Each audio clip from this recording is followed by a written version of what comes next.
After a lot of discouraging loaves lately, I finally found a recipe that has given me a couple consistent loaves in a row, and I want to share it with you. This recipe was suggested to me a couple of times, and I do recall using it a few times last year. It's from the Clever Carrot blog, and it is the Sourdough Beginner's Guide recipe. So first I checked to make sure that my starter was active by doing a float test. And then I did 250 grams of very warm filtered water, 150 grams of my sourdough starter, 25 grams of olive oil, and then I did 500 grams of bread flour. I let that sit for about an hour for the autolyse process, and then I added the salt and a little bit more water. I added 10 grams of salt.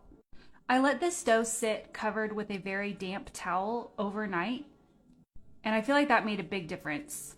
Then I shaped it and I put it in my banneton basket. I don't know if that's how you say it, but I put it in there in the refrigerator, and I did that for about 6 hours. Then I preheated my Dutch oven to 500 degrees and I let that preheat for a full hour.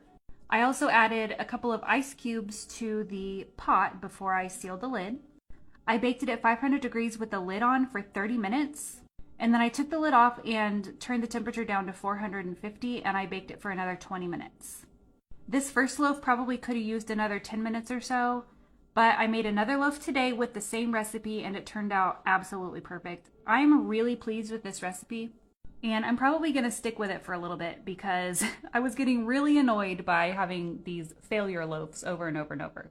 So let me know if you try this, and let me know if you have any other great recipes I should try.